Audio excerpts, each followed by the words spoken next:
শিক্ষকদের লাগাতার ধর্মঘটে অচল পাবলিক বিশ্ববিদ্যালয়গুলো। ক্লাস ও পরীক্ষা স্থগিতের কারণে শিক্ষা জীবন দীর্ঘ হওয়ার শঙ্কা শিক্ষার্থীদের। সর্বজনীন পেনশন স্কিম প্রত্যয়কে ষড়যন্ত্রমূলক ও বৈষম্যমূলক বলে আখ্যা দিয়েছেন শিক্ষকরা। শিক্ষার্থীদের পদচারণা নেই ঢাকা বিশ্ববিদ্যালয়ের কলাভবন চত্বরে। বন্ধ শ্রেণীকক্ষ, নেই কোনো পরীক্ষাও। সর্বজনীন পেনশন স্কিম নিয়ে শিক্ষকদের ক্লাস পরীক্ষা বন্ধের ঘোষণায় এমন অচল অবস্থা বিশ্ববিদ্যালয়ে। তাই নিজেদের শিক্ষা জীবন নিয়ে দুশ্চিন্তা কাটছে না শিক্ষার্থীদের। খোলা থাকলে, লাইব্রেরি চালু থাকলে সবাই একটু পড়াশোনা করতে পারতো। পড়াশোনায় পিছিয়ে যাচ্ছে, সবাই ক্লাস ধর্মঘট ডাকছে, ক্লাস করতেছে না। চিন্তা করতে বাড়তেছে, কর্মক্ষেত্রে সময় বাড়তেছে, বয়স বাড়তেছে, চাকরি ক্ষেত্রে বয়স কমে আসতেছে আমাদের জন্য। তো এটা একটা দুশ্চিন্তার বিষয়। এদিকে শিক্ষকরা কবে পাঠদানে ফিরবেন তারও দিনক্ষণ ঠিক নেই। আন্দোলন চলছে সর্বজনীন পেনশন স্কিম প্রত্যয় বাতিলের।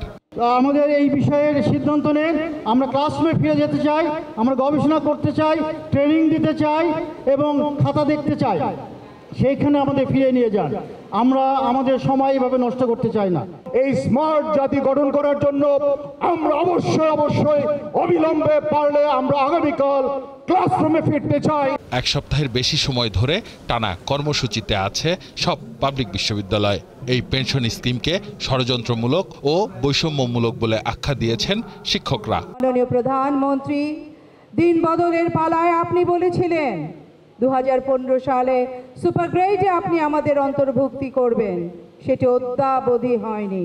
দেশ চালাচ্ছেন কিন্তু একটি দুষ্ট চক্র, যারা 2015 সালে আমাদের বেতন স্কেল আমাদের একধাপ নামিয়ে দিয়েছিলেন, আমাদের সংগ্রাম করতে হয়েছে।